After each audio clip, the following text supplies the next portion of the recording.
Sunrisers Hyderabad की काव्या को रुलाया। इन 4 hero ने दिल दुखाया घर में जाकर। जी हां, काव्या मारन के घर में जाकर ऐसे चौंकाया।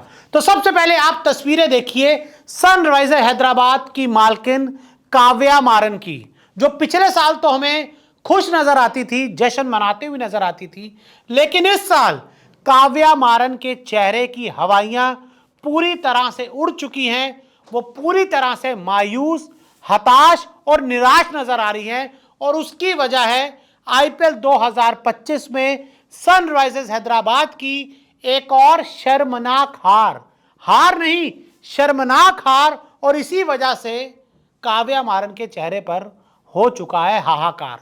आप देख सकते हैं कि कितनी मायूस, कितनी पूरी तरह से हताश नजर आ रही हैं।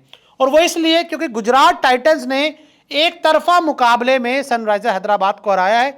सनराइजर्स हैदराबाद ने पहले बल्लेबाजी करते हुए बड़ी मुश्किल से 20 ओवर में 8 विकेट के नुकसान पर 152 रन बनाए और ये 152 रन गुजरात टाइटंस ने 3 विकेट के नुकसान पर 16.4 ओवर में 153 रन बनाकर हासिल कर लिए। यानी कि अभी साढ़े 3.5 ओवर का खेल बचा हुआ था, 7 विकेटें हाथ में बची हुई थी और आसानी से इस मैच को जीटी ने जीतकर पॉइंट्स टेबल में एक बहुत बड़ी छलांग लगाई है।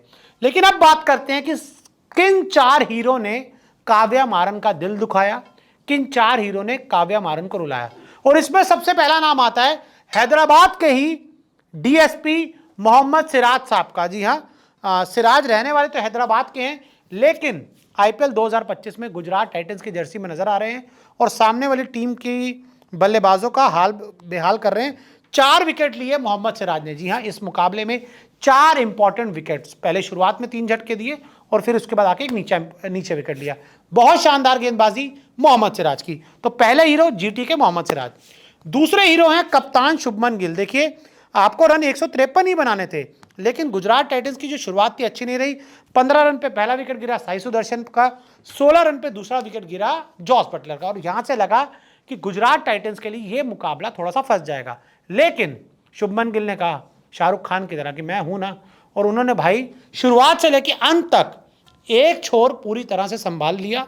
और शुभमन गिल ने अपनी क्लास दिखाते हुए, अपनी दमदार बल्लेबाजी दिखाते हुए, क्यों उन्हें मॉडर्न डे क्रिकेट का एक नया किंग कहा जाता है, उन्होंने दिखाया। 9 चौके लगाए, 43 गेंदों में 61 रन की नाबाद पारी खेली और 142 के आसपास का उनका स्ट्राइक रेट रहा।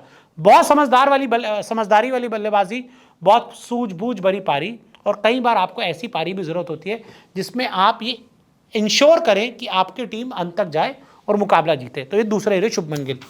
तीसरे हीरो हैं वाशिंगटन सुंदर, जो वैसे तो हैं प्रॉपर गेंदबाज लेकिन बल्लेबाजी भी करते हैं और यहाँ पर उन्हें इम्पैक्ट प्लेयर तो नहीं थे, लेकिन हाँ, हम ये कह सकते हैं कि उन्होंने गेंदबाजी नहीं की, लेकिन यहाँ पर मैं बात करूँ, उन्होंने बल्लेबाजी ज़रूर की और बल्लेबाजी में आकर उन्होंने बड़ा दमदार खेल दिखाया और इस मैच में 29 गेंदों में 49 रन की ताबड़तोड़ पारी खेली, 5 चौके 2 छक्के लगाए, बहुत ही इंपॉर्टेंट रन। और जो शुभमन गिल के साथ उनकी जो साझेदारी हुई 100 रन की, पूरे 100 रन की साझेदारी हुई, 100 की नहीं, मैं आपको 90 रनों की, जी हाँ 90 रन की साझेदारी हुई। 16 रन पे जॉस बटलर आउट हुए थे, 106 पर वाशिंगटन सुंदर आए, यानी कि पूरे 90 रन जोड़े।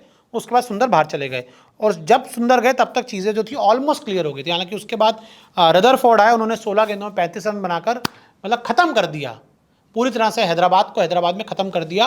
और ये कहा जाता है कि अगर आप दिमाग लगाकर क्रिकेट नहीं खेलोगे, एसआरएच वाले क्या कर रहे हैं, उनका सिर्फ एक ही काम है, टक टक टक, टुक टुक टुक, मारते चलो।